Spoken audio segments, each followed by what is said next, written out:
เอาเครื่องนี้ลงแล้วก็เอาใช้รถนี่นะแล้วตั้งเอามาโต๊ะซะนี่อีกเลยตั้งมาโต๊ะซะนี่นะ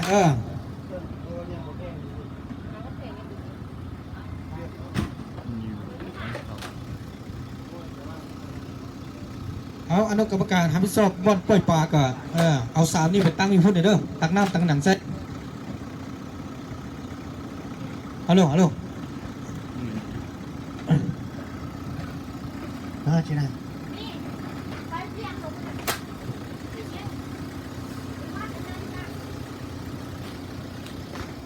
ก็จะให้จุดบึ้งเลยนี่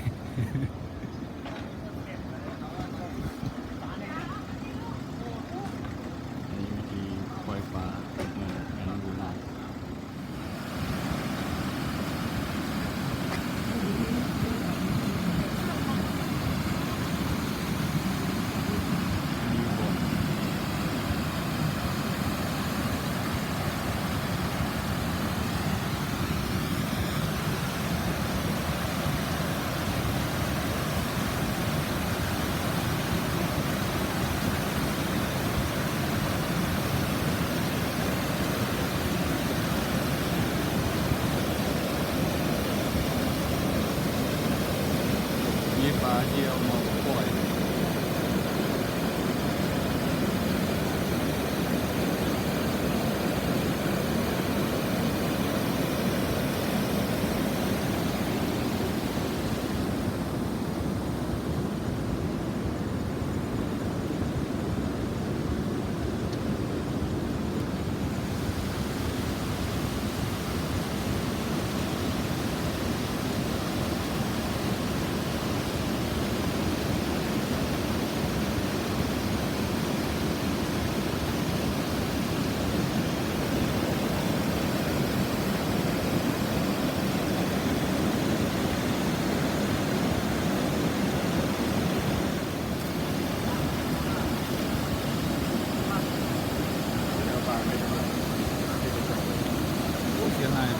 เชื่อไปเขาออกมาแล้ว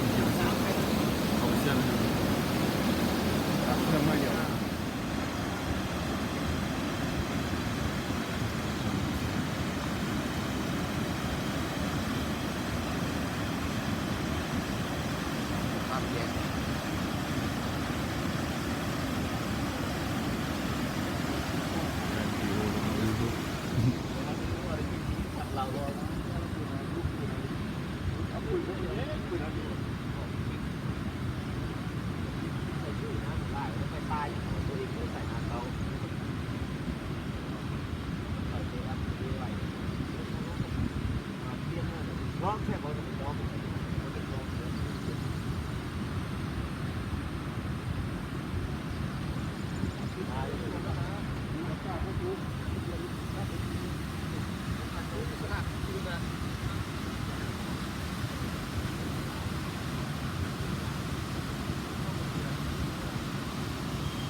เพื่อนขอเงียนท่าน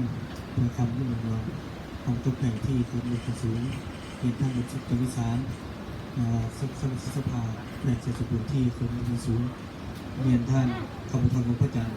จำหนังอนุวงศ์ที่กำลังถึงสูงเงียนท่านมีลูซีย่อรอเยลงหัวหน้าพระเนกกษัตริย์พระแม่แข่งที่คือมีถึงสูงเงียนบรรดาท่านหัวหน้าพระเนกของพระเนกบรรดาท่านหัวหน้าของการหัวหน้าของการทางมีในทางสายแล้วก็ทางในบ้าน2 บ้านที่ขึ้นมาถือสูงข้าพเจ้าขออนุญาตนอกรายงานย่อเกี่ยวกับการตั้งการปล่อยปลาในระยะทำงานข้าแห้อันที่1ข้าแห้เมืองอนุวงศ์เป็นเมืองหนึ่งที่นอนอยู่ในเทศบาลของเขตสตุบุญมีหนองปลาทั้งหมด287 หนองมีเนื้อที่ทั้งหมด64 เฮกตาร์ปล่อยปลาแล้ว646,140 ตัวมีวางสักงวน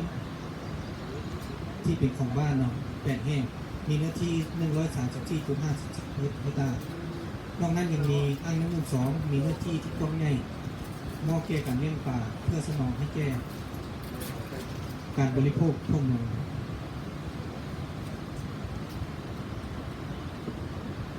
และแขวงได้อยังเพียงพอ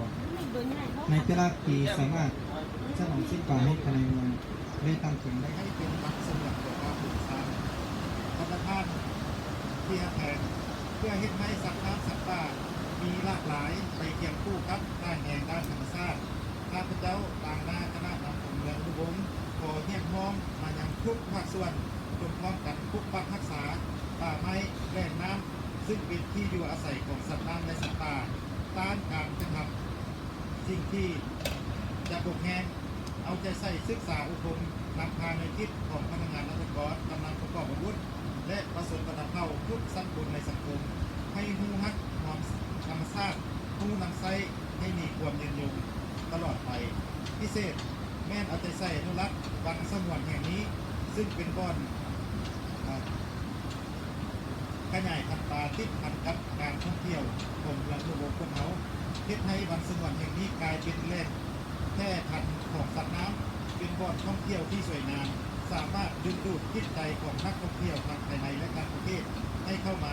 เที่ยวอยู่เมืองของพวกเรานับมือหลายขึ้น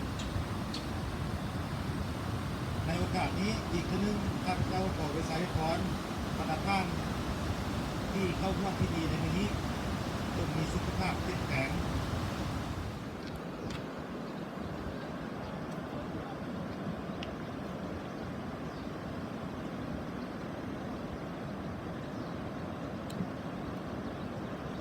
มีวิธีปล่อยปลาของสาวเมืองอนุวงศ์ก็คือแข่งสายสมบูรณ์เพื่อการอนุรักษ์สัตว์น้ำสัตว์ป่า